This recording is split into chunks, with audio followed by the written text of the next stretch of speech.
Hi everybody, Jo here again. Thanks so much for popping in. As always, looking forward to having some crafty time with you. Whether you're going to craft along with me or whether you're just going to listen. Now I know some of you listen at night, so I'll put my best soothing voice on so that I can just get you off to sleep. I actually don't know if that's good or bad, but anyway, I'm glad I can help. So today, I thought we'd have a look at using some of our new stamps. Now, if you haven't seen them, there's lots of inspiration on social media.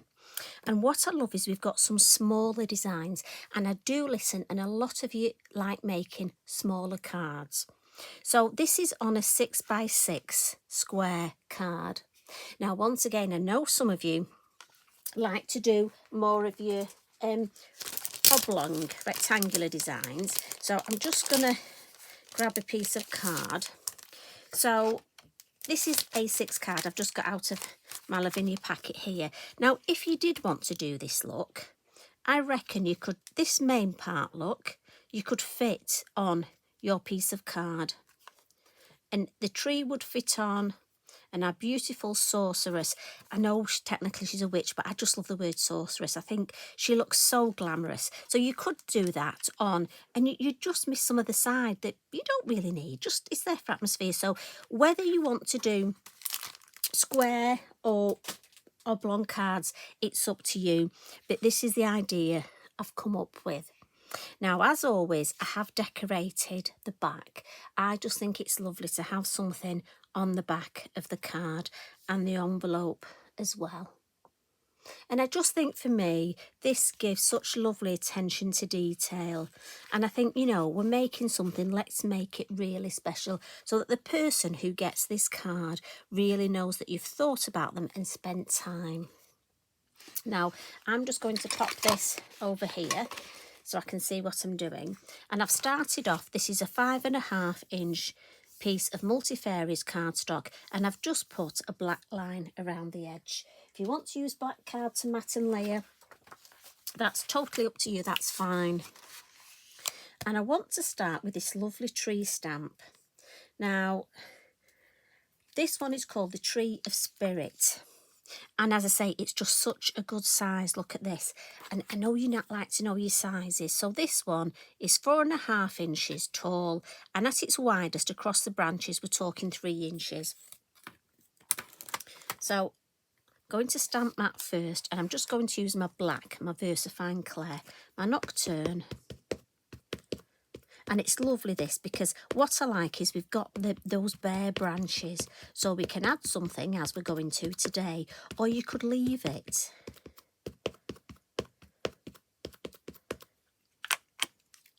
So it can be your tree without as they go in winter, or if it's your summer, you can add lush leaves. And we've got lots of the mini stamps that will go well. So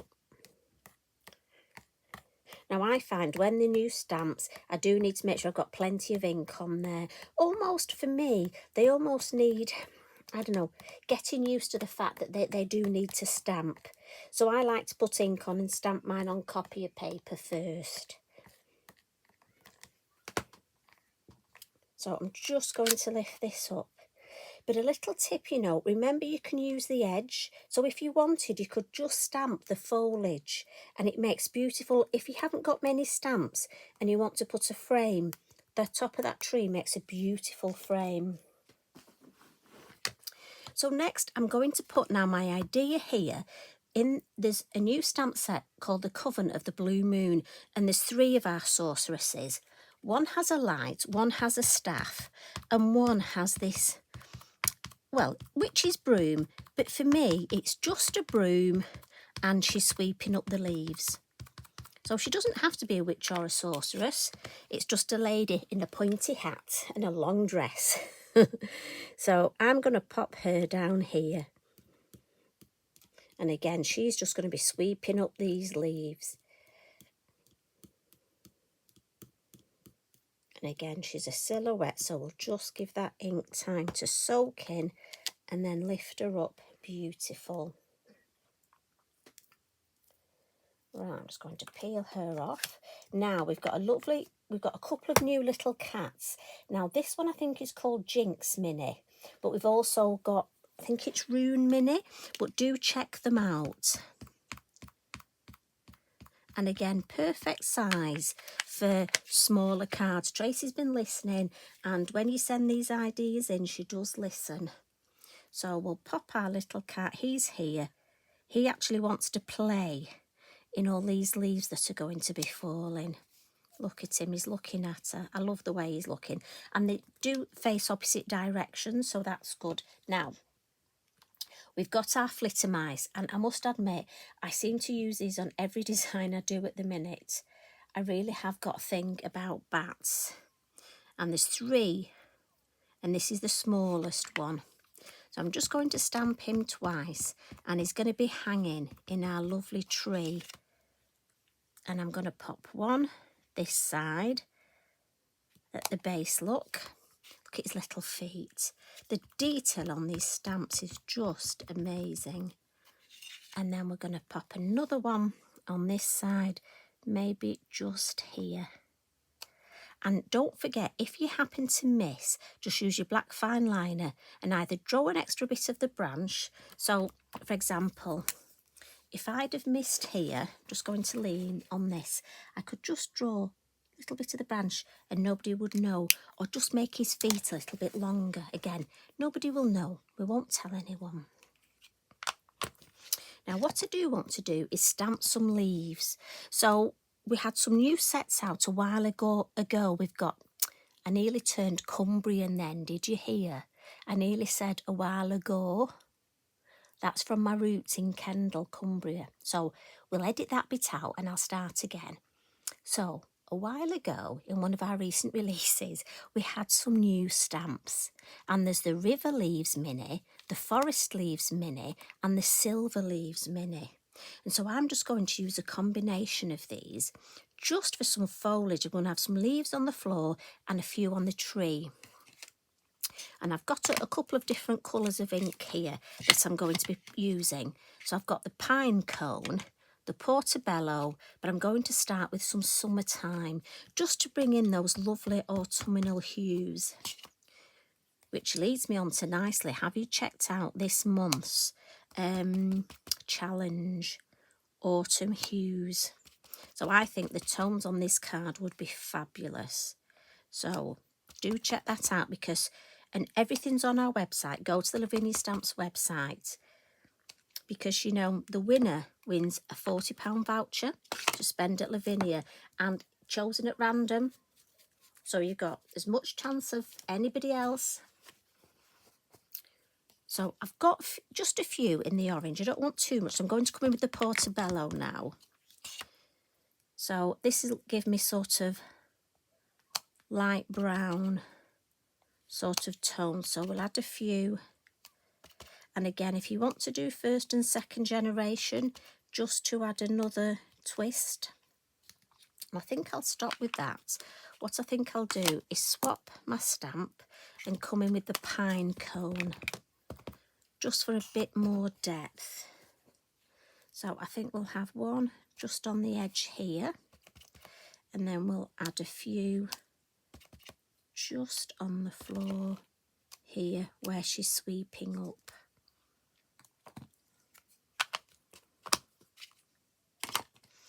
And then we'll just give that a bit of a blot before we add some colour and some scenery. So what I want to do now is bring in my circle mask and then a couple of my mini hill masks. And I'm almost going to do these together. So I'm just going to turn this to the side, because I want a large sort of moon there with one of my bats in the middle, and I just want this at a nice shape here. Maybe. No, I like that. I like that really. So I think I'll do that and move it along, because I like that. Right, so I'm going to come in with the blue Atoll, and then I'm going to add a little bit of the Russet orange. So what I'll do first is And now I'm just going to turn this way just because it's easier for me. Now, I need to be mindful, I don't want to take the blue too far down.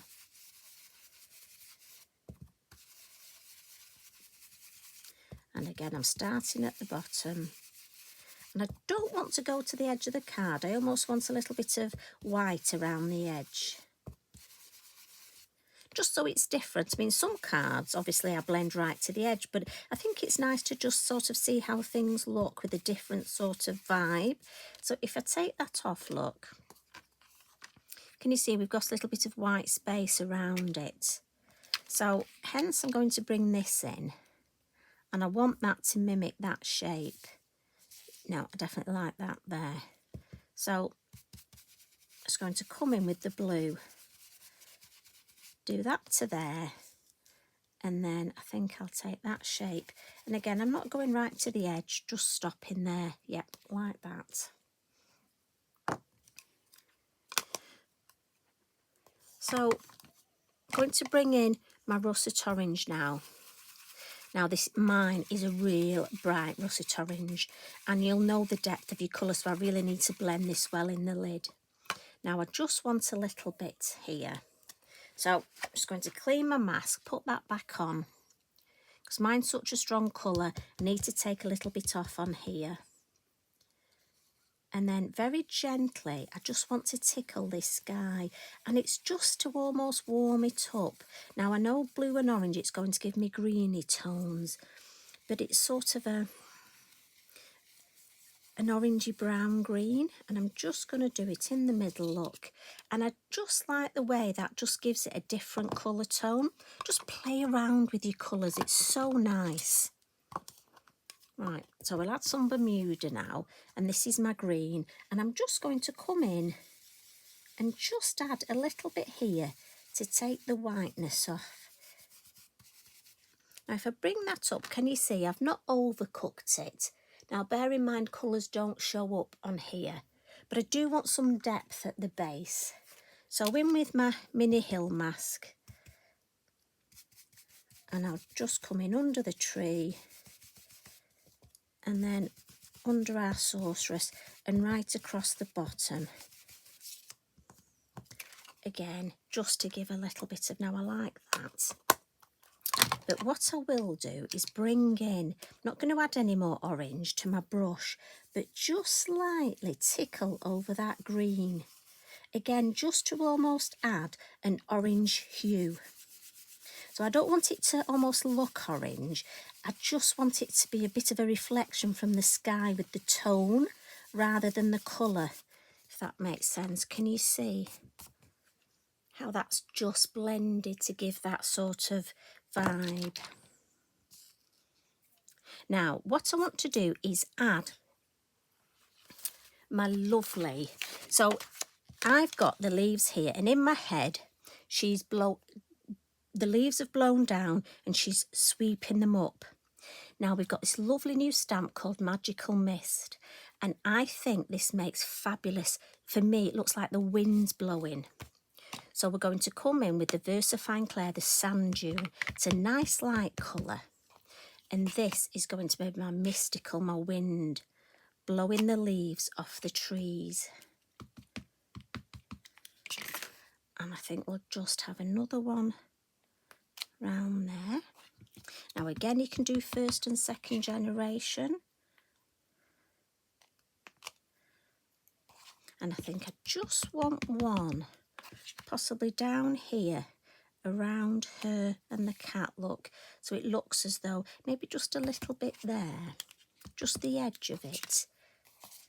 Catching here. I want to make sure I don't stamp it the same way. So we've got that movement. Now I'm going to add a little bit of colour, but while I do, I'll just add some water just to do a little bit of faux bleaching in these parts, just where we've got that element zinc. And that'll just faux bleach while we add our other bits. Now, I've got some of my pencils here, so I'm just going to add a little bit of orange, and I was looking for the number then. and that's number 5 and number 20. So just a little bit of orange and brown just on here, look. There we go. And then what I'm going to do is just get my pastel pencils. She says if I can get some room. And with the white, we'll just come in and add a little bit of pastel, a little bit of highlight on the bat and on the tree, just down this side. And where I just want to make almost the shape of, so I'm just putting a few lines in the direction that the tree, to almost make it look like it's got more shape. So maybe in the bark, just down there. And again, I'm just giving it a bit of a blot with my finger. Does two things. It will help set it. I don't need to use a spray adhesive. I've said this before, spray fixative, because I'm not using a lot of pastel. If the whole project was pastel, I would have to fix it.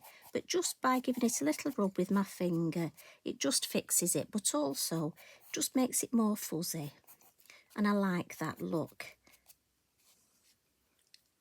Happy with that. But what I am going to do is come in with my orange pastel pencil and just add down this side of the tree, just to bring in again those lovely autumn hues. And again, you notice I'm using a different finger. That was my white blender, this is my orange. And just on a hat, look, and just down the back of here, and a little bit on my tabby cat, so he's a nice orange. So can you see we've just introduced, carrying on with those lovely autumn hues. So while we've got our pastel pencils, let's just do a little bit of grounding and a little bit of shadow. So again, her shadow, she'll be casting it that way.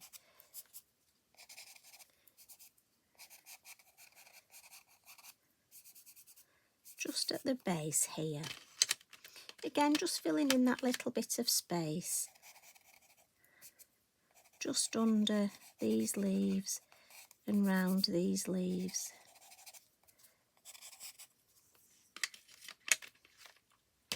Right, I'm going to pop those on the floor next to Eric because I've run out of room on my table.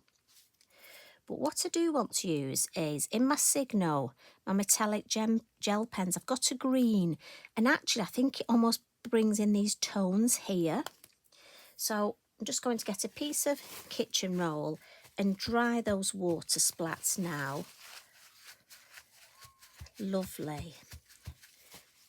And then this, we've got some lovely space on her hat, look, just the trim. And then the same on a broom, because obviously she matches. We like cohesive, don't we? So everything matches. We'll put a little collar on our cat here. And then our hanging bats can have the same colour eyes. And then it all matches beautifully. Now with, I'm just going to lean on the floor. I want my white pastel pencil back. Because where I've got these lovely swirls of the wind, I'm just going to add some white pastel. And it just makes it look. Now you can use your pan pastel for this. And again, it just adds to that movement, that lovely swirling.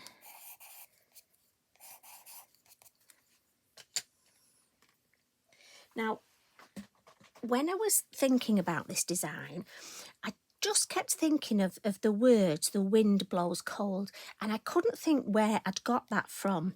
And when I looked, one of the sentiments we've got, called Snowfalls, starts off with the wind blows cold and the air is freezing. Then it goes, the snow falls down whilst the animals are sleeping, etc. So what I tend to do is stamp the whole thing out and just cut out the part I need. Now, I am that sad crafter, I will keep this because I might just need an odd little word from this. See, bare trees stand tall. Now, I could actually cut that out, and I think if I stamped this and there's a smaller version, I could use that, bare trees stand tall. So I'm going to keep that because that's a very good idea. So whoever suggested that, thank you very much. So before I put that on, I'm going to add some of my Posca, and this is the sparkly yellow, just around those leaves and where the wind is, look. So where that wind's blowing round the leaves, round the wind, and then the leaves on the floor. And I love this yellow sparkle, in case you couldn't tell. A little bit at the base of the tree and just over those leaves. Yeah. But if I lift that up, we've still got the white space here, look. So it's nice that we've still got some lovely white space. So I'm going to get my sentiment and some bippity boppity glue. Thanks, Kev, for that name. Lavinia glue would be much easier to say, but I get you. And I'm thinking we're just going to add this here, look. The wind blows cold, because my goodness, that is blowing there. And we'll get rid of this. And there's the finished design that we've created today. And as always, all the items we've used are going to be listed below, and they're all on the website. Any problems, just let us know. And we've got our lovely envelope to match, which I'll pop under there. And don't forget a little design on the back. Now it could be, that could be a design for another card, and you could stamp the whole sentiment. Again, lots of possibilities. And this would look fabulous in the dome. I'm just saying, what about making an autumn dome and then entering it into the challenge? Use your sticker stencil. Again, I can't wait to see what you do. This is just a little taster so that you can, honestly, I know you lot, you're so clever. You'll come up with so many ideas. So thanks as always for popping in. You take very good care of yourselves, and I'll see you again soon. Love and hugs from me. Bye for now.